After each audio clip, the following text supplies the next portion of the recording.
Hey guys, welcome to another video. Today's video is going to be special because we're going to be overviewing how to start your spring growing season and how to get your plants ready from seed to sprout and to that special moment when you plant them. This is going to be a series in the future of how to garden, so if you like that idea, please vote in the poll above or leave a comment down below. In that series, we will guide you through the basic steps that will ensure a great garden with a big harvest. We will also look at other things for spring gardening, including getting your soil ready, what makes a healthy soil, how we made our garden over the years, and other tips and tricks for spring growing. All that and more in this video. I hope you enjoy today's special spring gardening video. If you like it, please leave a like and subscribe, and let's get started.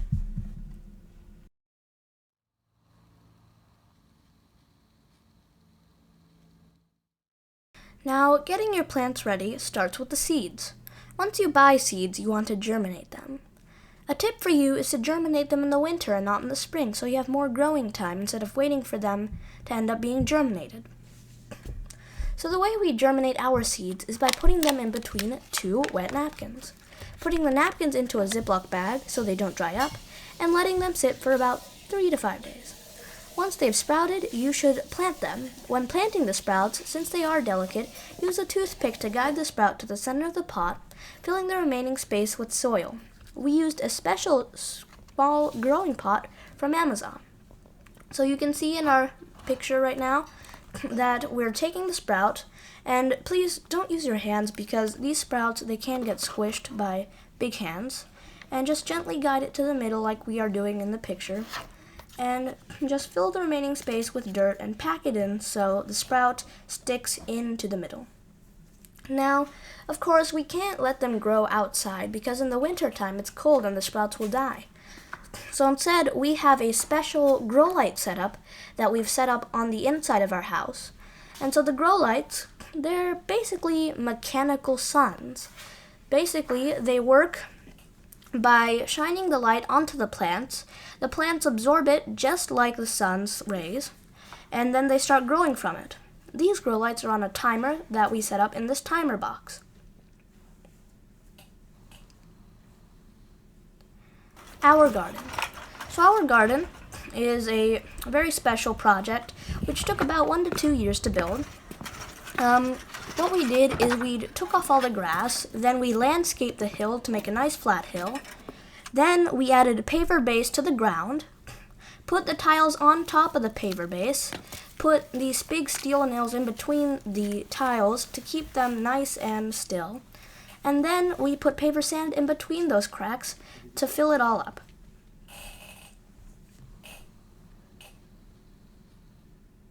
So getting the soil ready, of course you want to start with good soil. So here we have some compost tumbler bins that we spin every now or then just to get the soil ready. Now when you are getting compost ready, what you want to do is you want to put in things like food scraps. Now we make compost so the plants have good nutrients and grow nice and big. So if you want to have good nutrients in your compost, add things like orange peels, eggshells, cauliflower butts, or basically anything that can really decompose. Now, of course, the plants can't get nutrients directly from this mess. You want it to decompose. Now, a good thing you can have in your compost for it to decompose is earthworms. They'll end up eating these food scraps, and their waste products are good nutrients for the soil. Now, here we have the Honda Mantis, I think it's called a soil tiller. I'm not really sure, but what this does is it basically spins the soil around. You can see here we have a bit of dry soil with mulch at the top. So instead, we're going to take the soil tiller. The blades you can see at the bottom are going to start spinning the soil around and mixing it up. So we're just going to go ahead and do this. You can see real quick, the blades will start spinning the soil and it'll make it good.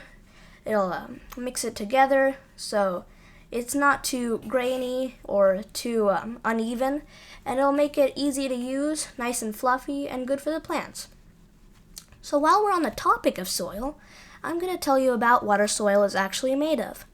Now our soil is a mixture of peat moss, pine bark nuggets, dirt, and of course the compost we showed you earlier.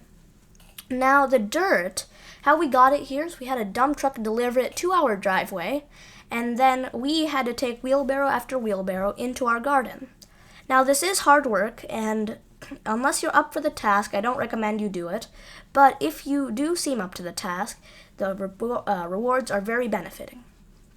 Here we have some pre-tilled flower beds that we have. Of course, I'm going to be growing flowers in here, showing you how to take care of them. And of course, we're going to be showing a lot of other things during this series.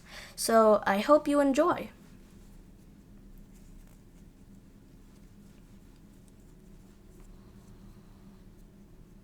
So planting. Here we have a pre-planted bed. And you can see here we have some tomato plants, some beetroots, some chilies, and all sorts of plants. And we're going to be showing you how to plant those in these empty planting areas today.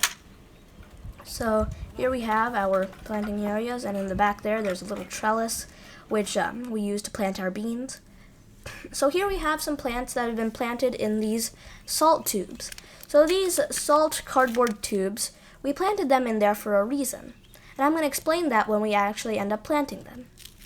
So right now, we're going to start planting our beetroots that we showed you earlier. So now what we're going to do is we're going to dig a nice sized hole. Make sure the hole isn't too deep, or else the plant will get smothered when you fill up the cracks with soil. And not too shallow, or else the roots will be exposed. So here we've dug a proper hole, and you see it fits perfectly. And then we're just going to fill in the remaining area with a bit of dirt. And then make sure it's nice and supported. And that was easy. Now we're going to be showing you next how to plant tomato plants. Now of course tomato plants does require a few extra steps because they grow bigger. So we're going to need to dig a bigger hole because tomato plants grow big. Of course, they grow in big bushes, but of course not as big as our okra plants that we growed last year. They grew about 10 feet tall and grew so much okra we didn't know what to do with it.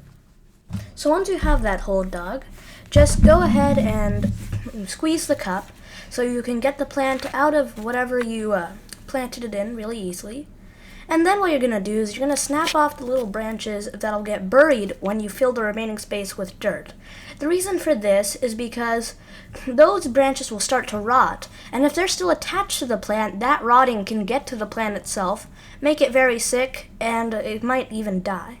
So you're going to snap those off, and they'll naturally decompose under the ground without actually harming the plant in any way. And once you fill up the remaining space, if anything's still too close to the ground, just go ahead and snap those off too, and just bury them along with the rest of the branches. And then you have a well-planted tomato plant. So the next thing you want to do is get these tomato cage-like things, and you're going to want to put these around the plant. That's because, like I said before, the tomatoes grow in very big bushes. So this will support the plant and make it so it doesn't fall over or snap. So just gently press it around the plant, make sure the plant's directly in the center. Just push it into your soil, and in the end, when this plant grows big, it'll be able to be supported on this tomato plant, on this tomato cage, and it'll grow big. So over here, we're digging a hole for our next plant. This is the plant which was in the cardboard tube. We put them in the cardboard tube to reuse the cardboard tube. We also don't have to take them out of the tube because the cardboard tube will simply decompose under the ground. So in the end, it's a win-win for the environment and for our hands. So I suggest you should do this if you have anything like this at home because it's easy and good to use. Now next up, we have a new hole that we're digging. This required a few extra steps. We used an extra steel nail we had to dig up a bit of clay that we found at the bottom of this hole. The plant we're planting right now is called a nucole. It's basically a German turnip or tunip. I don't know exactly how to say it. But we're just going to squeeze the styrofoam cup like before, or hold it upside down if you need to, whatever it takes to get it out carefully, and then gently place it inside your hole. So now that that's done, you have a planted garden. So I think that's going to be it for today's video. I hope you enjoyed, and I hope you learned something. I hope your garden goes really well. Goodbye.